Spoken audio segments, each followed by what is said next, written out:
জেলায় জেলায় সংকট সমস্যা তা থেকে উত্তরণের চ্যালেঞ্জ আর সম্ভাবনার কথা তুলে ধরতে চলছে ডিবিসি এক্সপ্রেস। বিশেষ এই আয়োজনে মতামত থাকছে তৃণমূল থেকে শুরু করে নীতি নির্ধারকদের। ডিবিসি এক্সপ্রেস আজ সারাদিন আছে জামালপুর জেলায়।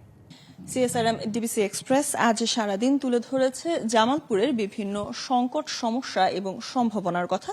তবে যেখানে সংকট এবং সমস্যা রয়েছে সেখানে তার সমাধানও রয়েছে, এবং সেই সমাধানগুলো জানতে আমরা বর্তমানে চলে এসেছি জেলা প্রশাসকের কার্যালয়ে। এবং প্রথম থেকে যদি আসলে শুরু করি, জামালপুরের একটা বড় অংশ কিন্তু নদী ভাঙনের শিকার প্রায়শই হচ্ছে, এবং গত কয়েক মাস ধরে কিন্তু আমরা সেটি দেখছি প্রকট আকারও বিভিন্ন সময় আসলে ধারণ করছে।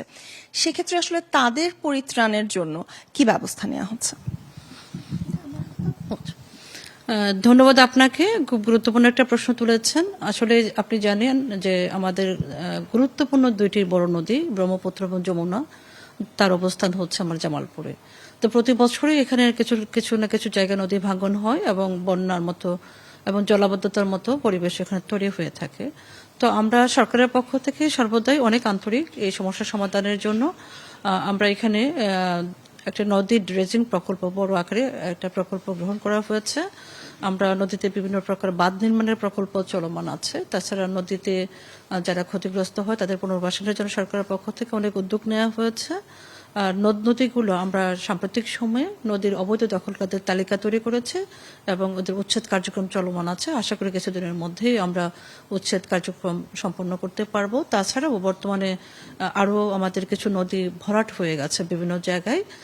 এই নদীগুলো দখল উদ্ধার সহ আবার নদীর ড্রেজিং আরো বাড়ানোর জন্য আমরা একটা প্রকল্প প্রস্তাব ইতিমধ্যে পাঠিয়েছি। তাছাড়াও আপনি শুনে খুশি হবেন যে আমার জেলাকে পছন্দ করে নৌ পরিবহন মন্ত্রণালয় থেকে একটা প্রকল্প প্রস্তাব করা হয়েছে। এটা বংশখালী খাল, প্রায় 37 কিলোমিটারের মতো লম্বা। এই খালটি এই প্রকল্পের মাধ্যমে উচ্ছেদ করার একটা কার্যক্রম চলমান আছে।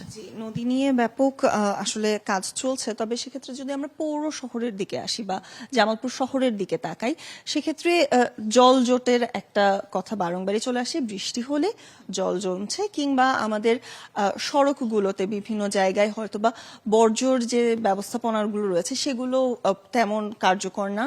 সেগুলো নিয়ে আসলে কেমন কাজ চলছে? জি, এটার ব্যাপারে বলবো যে আমি আসার পরে গত বছর এসে আমি কিছুটা জলাবদ্ধতার মধ্যেই পড়েছিলাম, এবং নগরবাসীর পক্ষ থেকে অনেকে আমার কাছে জলাবদ্ধতা নিরসনের জন্য বিভিন্ন উদ্যোগ এবং কার্যক্রম প্রত্যাশা করেছিল। আমরা তাৎক্ষণিকভাবে সেই বছরই আমরা 12.5 কিলোমিটার লম্বা প্রায় একটি খাল, গবাখালী খাল যেটা, ওটা আমরা পরিষ্কার করতে সকলের সহযোগিতায় সক্ষম হয়েছে। এই বছরও আমরা আরেকটা উদ্যোগ নিয়েছি, এটা বংশখালী খাল, এবং শহরের আশেপাশে যে বিভিন্ন জলাশয়, খাল বা পুকুর ইত্যাদি ছিল যা বর্তমানে অনেক ক্ষেত্রে ভরাট হয়ে গেছে। ধন্যবাদ।